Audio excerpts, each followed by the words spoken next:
Shalom sahabat yang baik hati, salam sehat selalu bagi kita semuanya. Marilah kita bersatu di dalam doa. Kasih karunia dan damai sejahtera dari Allah Bapa dan dari anaknya Tuhan Yesus Kristus kiranya menyertai kamu sekalian. Amin. Firman Tuhan bagi kita pada hari ini tertulis dalam kitab Galatia 5 ayat 7. Dahulu kamu berlomba dengan baik. Siapakah yang menghalang-halangi kamu sehingga kamu tidak menuruti kebenaran lagi? Nadingga do parlojongomuna na jolo. Ise mga batamu so manguloi hasitonganibe. Berlomba dengan baik walau ada tantangan. Sahabat yang diberkati Tuhan, tentunya kita menginginkan kebenaran yang memenuhi kita dan dasar dari segala yang kita lakukan adalah kebenaran. Kebenaran yang bagaimanakah yang sedang kita nantikan, yaitu Yesus Kristus. Sebab dialah kebenaran yang sejati. Menantikan Yesus Kristus di dalam roh dan iman yang ada pada kita. Yesus Kristus yang telah menyelamatkan kita karena kasih-Nya. Dia akan hadir untuk menghakimi dunia ini. Kebenaran yang kita peroleh hanya di dalam Yesus Kristus. Bahwa kita menerima kasih-Nya bukan karena perbuatan baik kita. Kasih-Nya semata-mata kita terima sebagai anugerah Allah bagi umat ciptaannya.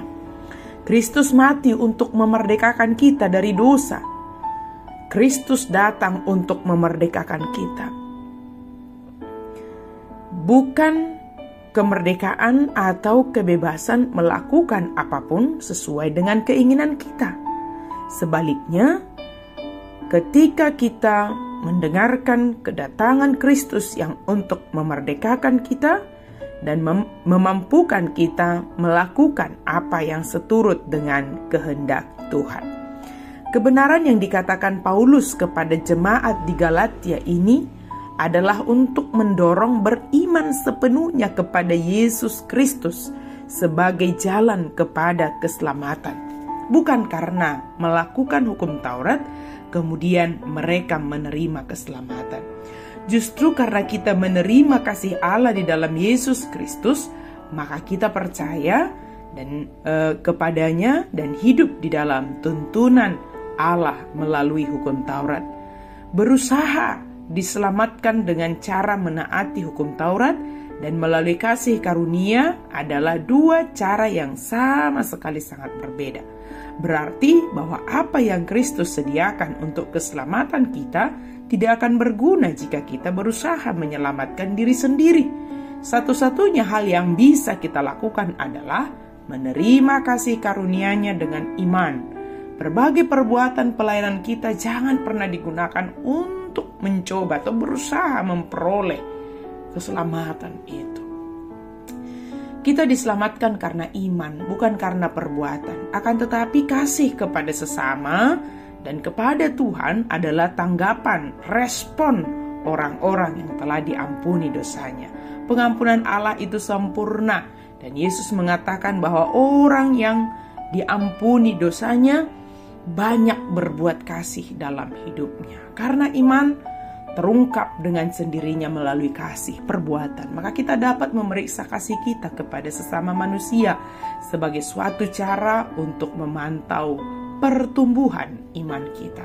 Namun saat ini dikatakan, dulu mereka berlomba-lomba berbuat baik.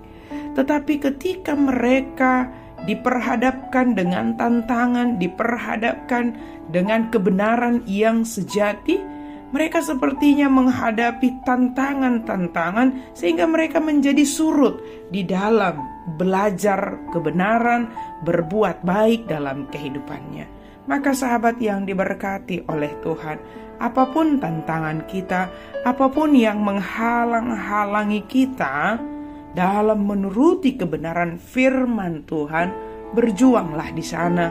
Karena ingatlah kasih Tuhan sungguh sangat luar biasa. membebaskan kita, mengampuni kita, menyelamatkan kita.